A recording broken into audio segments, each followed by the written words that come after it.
Hello everyone, this is सृष्टि। आज की इस वीडियो में हम डिस्कस करने वाले हैं केवीएस का पेडागोजी सिलेबस, जो कि पीआरटी, टीजीटी, पीजीटी तीनों में सेम रहने वाला है। सेम यूनिट्स हैं, सेम सिलेबस है, सेम टॉपिक है।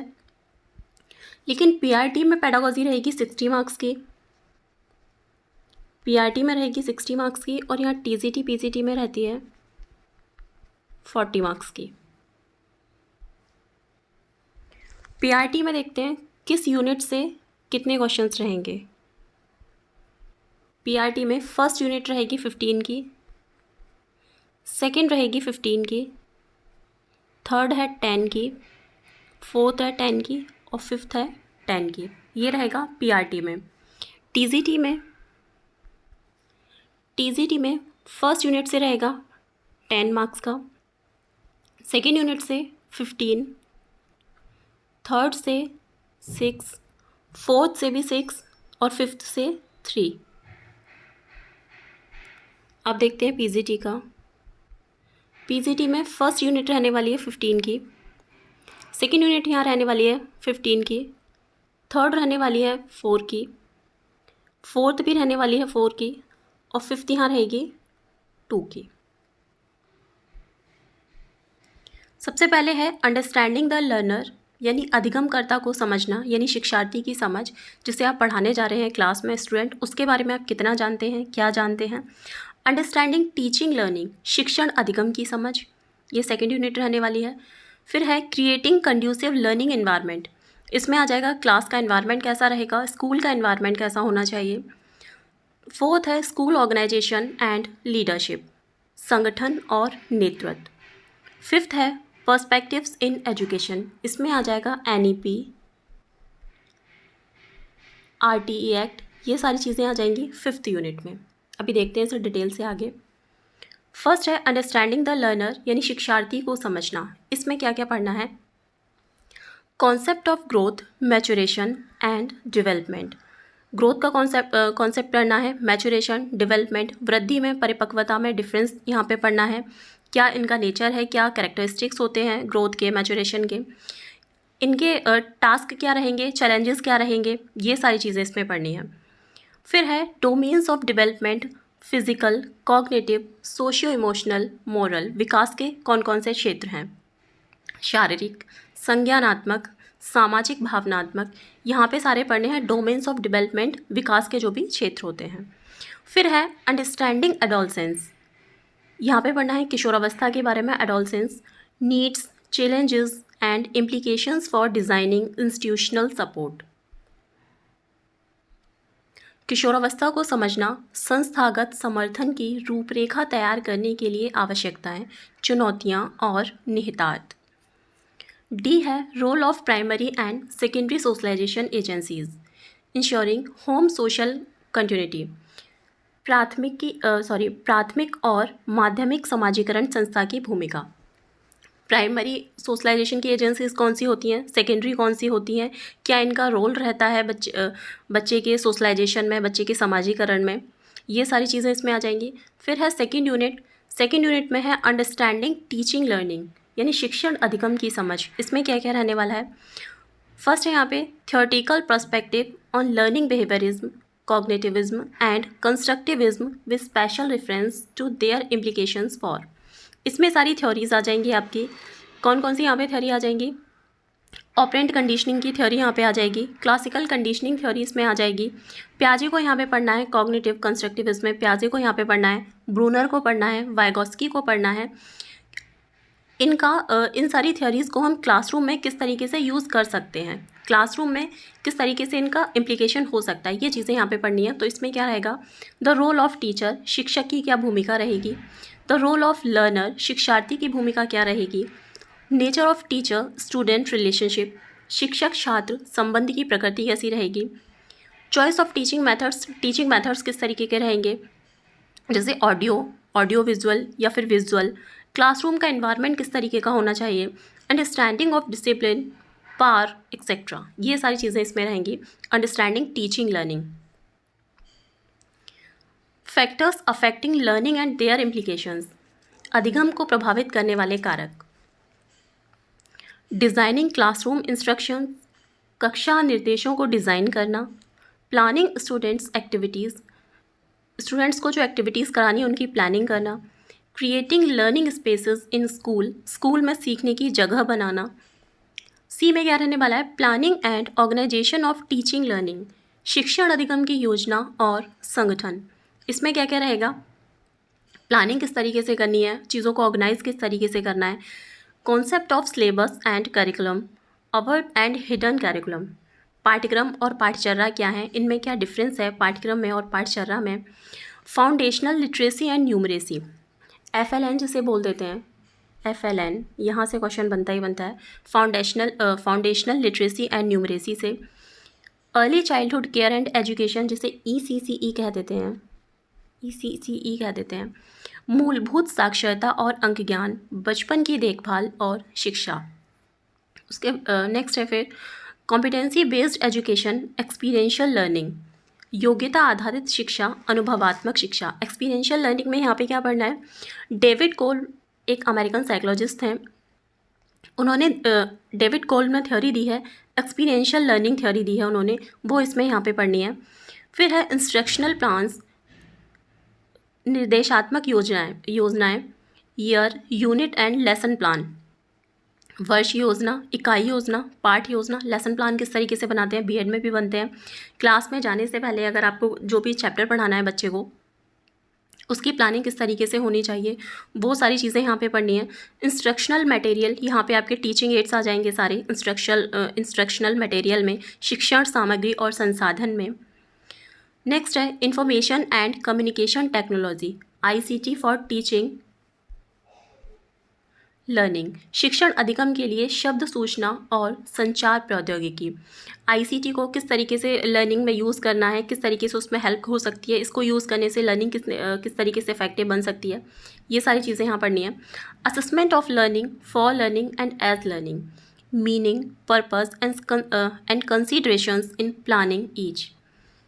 इसमें पढ़ना है अधिगम के लिए आकलन, अधिगम का आकलन, अधिगम के रूप में आकलन। यहाँ पे आपका सारा आ जाएगा इवैल्यूएशन वाला टॉपिक, इवैल्यूएशन यानी मूल्यांकन वाला, जिसमें आ जाएगा फॉर्मेटिव असेसमेंट क्या है, समेटिव असेसमेंट क्या है, इवैल्यूएशन क्या है, समेटिव इवैल्यूएशन क्या है, ये सारी चीज़ें इवैल्यूएशन वाला यहाँ पे सारा आ जाएगा। फिर है इन्हेंसिंग टीचिंग लर्निंग प्रोसेस, शिक्षण अधिगम प्रक्रियाओं को बढ़ाना। इसमें क्या क्या रहेगा, क्लासरूम ऑब्जर्वेशन, क्लासरूम का अवलोकन, and feedback, reflections and dialogues as a means of constructivist teaching. Third unit है क्रिएटिंग कंड्यूसिव लर्निंग एनवायरनमेंट, अधिगम वातावरण निर्माण। इसमें है the concept of diversity, disability and inclusion, implications of disability as social construct, types of disabilities, their identification and interventions. विविधता, अक्षमता और समावेशन की अवधारणा, सामाजिक निर्माण के रूप में अक्षमता के निहितार्थ, अक्षमता के प्रकार, उनकी पहचान और हस्तक्षेप। इसमें यहाँ पे सारे क्या आ जाएगा, इंक्लूसिव एक टॉपिक है, इंक्लूसिव एजुकेशन, वो यहाँ पे आ जाएगी। बच्चे में क्या क्या डिसेबिलिटीज़ होती हैं, सीखने की कौन कौन सी अक्षमताएँ होती हैं। फॉर एग्ज़ाम्पल डिसलेक्सिया होता है, डिसकैलकुलिया होता है, डिस्ग्राफिया होता है। तो जो भी डिसेबिलिटीज़ हैं वो यहाँ पे पढ़नी है। PWD एक्ट भी इसमें पढ़ना है, RPWD एक्ट भी इसमें आ जाएगा। फिर है concept of school mental health, addressing the curative, preventing and promotive dimensions of mental health for all students and staff, provisioning for guidance and counselling. School mental health से यहाँ पे मतलब है स्टूडेंट्स और स्टाफ के लिए उनके मानसिक स्वास्थ्य के उपचारात्मक, निवारक और प्रोत्साहक आयामों को संबोधित करना। काउंसलिंग और यहाँ पे गाइडेंस आ जाएगा, ये आएगा इसमें B में। उसके बाद है developing school and community as a learning resource, school और समुदाय को एक शिक्षण संसाधन के रूप में विकसित करना। ये आ जाएगा थर्ड यूनिट में सारा। फोर्थ यूनिट है school organization and leadership, school संगठन और नेतृत्व। Leader as reflective, team builder, initiator, coach and mentor. एक चिंतनशील व्यवसायी, टीम निर्माता, सृजक, प्रशिक्षक और संरक्षक के रूप में leadership. Perspectives on school leadership, school नेतृत्व पर परिप्रेक्ष्य, इसमें क्या है, इंस्ट्रक्शनल निर्देशात्मक, डिस्ट्रीब्यूटिव वितरित एंड ट्रांसफॉर्मेटिव परिवर्तनकारी, vision building, goal setting and creation school development plan, school के डेवलपमेंट के लिए planning, using school process and forms for स्ट्रेंडिंग teaching learning, annual calendar, time table, ये है यहाँ पे है पेरेंट्स, ये पेटर्न नहीं, यहाँ पे पेरेंट्स है, parents teacher formers, school assembly, teacher development formers, using achievement data for improving teaching, annual calendar में यहाँ पे क्या आ जाएगा, स्कूल में पूरे साल जो भी इवेंट्स रहेंगे, जो भी चीज़ें यहाँ पे रहेंगी वो सारी आ जाएंगी एनुअल कैलेंडर में, कि विंटर वैकेशंस कब से होंगी या समर वैकेशंस कब से होंगी, एग्ज़ाम कब से कंडक्ट कराने हैं, फॉर्मेटिव असेसमेंट कब से होंगे या समेटिव कब से होंगे, ये सारी चीज़ें कब क्या होना है, ये सारी चीज़ें किस में रहेंगी, एनुअल कैलेंडर में रहेंगी। टाइम टेबल, किस टीचर का किस क्लास में कौन सा पीरियड है, ये रहता है time table. Parents teacher forms होना चाहिए, टीचर और पेरेंट्स में एक संबंध होना चाहिए कि बच्चा स्कूल में क्या कर रहा है, कैसे चल रहा है, तो उन दोनों में कम्युनिकेशन होना चाहिए, पेरेंट्स में और टीचर में। School assembly, teacher development forms, teacher के डेवलपमेंट के लिए भी यहाँ पे चीज़ें होनी चाहिए। Using achievement data for improving teaching learning, school self assessment and improvement, school का भी सेल्फ असेसमेंट होना चाहिए कि क्या उसमें इम्प्रूवमेंट हो रहे हैं। शिक्षण अधिगम को सुदृढ़ीकरण करने के लिए स्कूल प्रक्रियाओं और मंचों का उपयोग करना, वार्षिक कैलेंडर, समय सारणी बनाना, अभिभावक शिक्षक मंच, स्कूल असेंबली, शिक्षक विकास मंच, शिक्षण में सुधार के लिए उपलब्धि डेटा का उपयोग करना, शिक्षण स्कूल एवं स्वयं मूल्यांकन और सुधार। फिर है creating partnership with community, industry and others, neighbouring schools and higher education institutes, forming learning communities. इसमें क्या आएगा, पार्टनरशिप क्रिएट करना कम्युनिटी के साथ में, इंडस्ट्री के साथ में, अदर नेबरिंग जो नेबरिंग स्कूल्स हैं उनके साथ में पार्टनरशिप क्रिएट करना बच्चों की ग्रोथ के लिए, हायर एजुकेशन इंस्टीट्यूट के साथ पार्टनरशिप क्रिएट करना, ये सारी चीज़ें इसमें आएंगी। लास्ट यूनिट है यहाँ पे 5th, पर्सपेक्टिव्स इन एजुकेशन, शिक्षा में परिप्रेक्ष्य, role of school in achieving aims of education, शिक्षा के लक्ष्य को प्राप्त करने में विद्यालय की क्या भूमिका रहेगी। फिर है इसमें NEP 2020 यहाँ पढ़ना है, new education policy, early childhood care and education, इसमें आएगा the foundation of learning, foundational literacy and numeracy, वही FLN, curriculum and pedagogy in schools, holistic and integrated learning, equitable and inclusive education यहाँ आ रही है, learning for all, competency based learning and education, ये सारी चीज़ें इसमें पढ़नी है। उसके बाद है guiding principles for child rights, protecting and provisioning for rights of children to safe and secure school environment, right of children to free and compulsory education act 2009। यहाँ पे क्या पढ़ना है, right of children to free and compulsory education act 2009, ये यहाँ पे रहेगा।